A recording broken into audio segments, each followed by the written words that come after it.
सिर्फ 5 मिनट का बहुत देर हो गई, कोई बात नहीं करनी मुझे। 5 मिनट का टाइम है, अभी लाठी चार्ज होगा। मैं कह रहा हूँ निकल रहा है यहाँ से। बैठ जा, जो नहीं मारे कोई सर होए।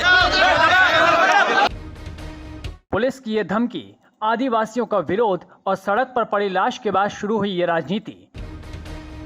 ये तस्वीरें उदयपुर के गोगुंदा सायरे में हुए हादसे की है। बड़वाड़ा हाईवे पर बाइक एक्सीडेंट में युवक की मौत के बाद हुई हिंसा के मामले में पुलिस की अब दो तरह की तस्वीर सामने आ रही है। एक तस्वीर में पुलिस का गुस्सा है तो दूसरी में पुलिस के एक्शन पर जिंदाबाद के नारे। पहली वीडियो में डिप्टी सूर्यवीर सिंह राठौड़ हाईवे पर प्रदर्शनकारियों को 5 मिनट में लाठीचार्ज का अल्टीमेटम दे रहे हैं। हालांकि पॉलिटिकल पंचायत इसकी पुष्टि नहीं करता। सिर्फ 5 मिनट का बहुत देर हो गई, कोई बात नहीं करनी मुझे। 5 मिनट का टाइम है, अभी लाठी चार्ज होगा। मैं कह रहा हूँ निकल रहा है यहाँ से। बैठ जा, जो नहीं मारे कोई सर होए। इस वीडियो के वायरल होने के बाद भारतीय आदिवासी पार्टी और भीम आर्मी से जुड़े समर्थक और आदिवासी युवा सोशल मीडिया पर यह आरोप लगाते हुए नजर आ रहे हैं कि डिप्टी सूर्यवीर सिंह राठौड़ की गाली गलौज और ग्रामीणों से अभद्रता के बाद ही वहां माहौल गरमाया। इतना ही नहीं, ग्रामीण और पुलिस आमने सामने हुए, पत्थरबाजी हुई, हवाई फायर और लाठीचार्ज भी हुआ। इस वायरल वीडियो के बाद निर्मल चौधरी भी इस मामले में कूद पड़े। उन्होंने लिखा, एक निर्दोष युवक की सड़क पर पड़ी लाश, उसके परिवार और ग्रामीणों की आंखों में आंसू थे। वो न्याय मांग रहे थे, दया नहीं। लेकिन जवाब में क्या मिला? लाठीचार्ज, गाली गलौज। ये कैसी पुलिस है जो जनता की रक्षा के बजाय जनता पर हमला करती है? ये कैसी सरकार है जो आदिवासियों की आवाज कुचलने में लगी है? खाकी वर्दी संविधान से ऊपर नहीं है। लोकतंत्र में विरोध अपराध नहीं, अधिकार है। आज सवाल सिर्फ उस युवक की मौत का नहीं, सवाल है उस शासन का जो संवेदना खो चुका है। क्या अब न्याय मांगना भी अपराध है? वहीं इस वायरल वीडियो के मामले पर जब सूर्यवीर सिंह राठौड़ से पूछा गया कि आखिर उन्होंने ऐसा क्यों किया, तो जवाब सुनिए।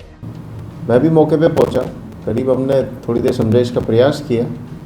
तहसीलदार वगैरह जो कहीं बाहर थे उनसे टेलीफोन से बात करी, लेकिन उनकी बात बनी नहीं। जब उनको हटाने का प्रयास किया गया तब उन्होंने पथराव किया, जिससे हमारे 10 से ज़्यादा पुलिसकर्मी घायल हुए।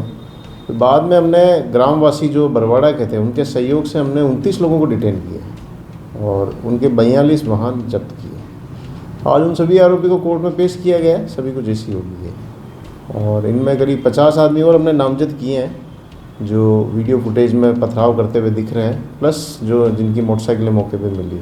उन आधार पर जो भी अपराधी होगा उसके खिलाफ कार्रवाई की जाएगी। तो कितने आरोपी हो सकते हैं इसमें? मैं बता रहा हूँ आपको, करीब 50 आरोपी और नामजद कर लिए हम लोगों ने अभी तक। तो वीडियो को आधार बना रहा है कि डिप्टी साहब ने उसमें गाली गलौज और 5 मिनट कर। हाँ, इसमें जो 2 प्रमुख लोग थे उसमें से एक तो बाप पार्टी का प्रत्याशी रहा है, कोमलगढ़ से चुनाव भी लड़ा है और भी कुछ बाप पार्टी के लोग शामिल थे इसमें। उसमें बाप पार्टी के लोग मुख्य हो सकते हैं। ये एक्चुअल में मृतक के परिवारजनों से भी हमारी बात हुई। उन्होंने कहा हम शव उठाने के लिए तैयार थे, लेकिन इन्होंने कहा नहीं हम तुम्हारे को 1 करोड़ मुआवजा दिलाएंगे, यहीं बैठो। जबकि 1 करोड़ मुआवजे का कोई प्रावधान नहीं है। एक स्पेशल आपको सर्टेन धाराओं में FIR दर्ज करनी होती है और उसके बाद जो भी मुआवजा मिलना वो कोर्ट से मिलना है आपको, और वो मिल भी जाएगा। हर गाड़ी का इंश्योरेंस होता है तो इंश्योरेंस कंपनी उसको मुआवजा क्लेम पे करेगी। उसमें डेड बॉडी मोर्चरी में शिफ्ट हो गई। उसी दिन जब पथराव हुआ फिर हमने इनको हटाया, वहाँ से मुलजिमों को डिटेन किए।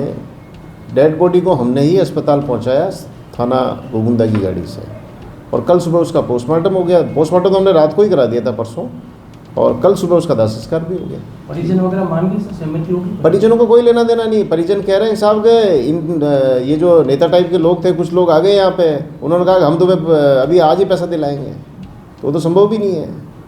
और नेशनल हाईवे को 8 घंटे जाम रखना कहाँ तक उचित है? किसी न किसी स्तर पे तो उनको हटाया जाना था और हमने हटाया।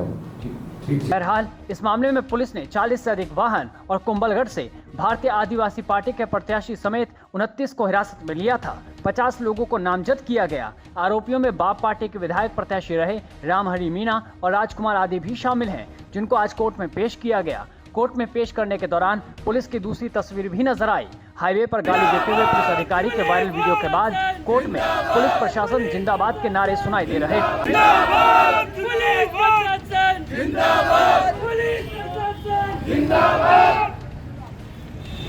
बहरहाल एक तरफ गाली गलौज और दूसरी तरफ जिंदाबाद की तस्वीरों के बीच हिंसा में घायल हुए पुलिसकर्मियों के जहन में बस यही सवाल उठ रहा होगा कि आखिर किसकी गलती के कारण हम अपना फर्ज पूरा करने के बाद भी मोहरा बन गए।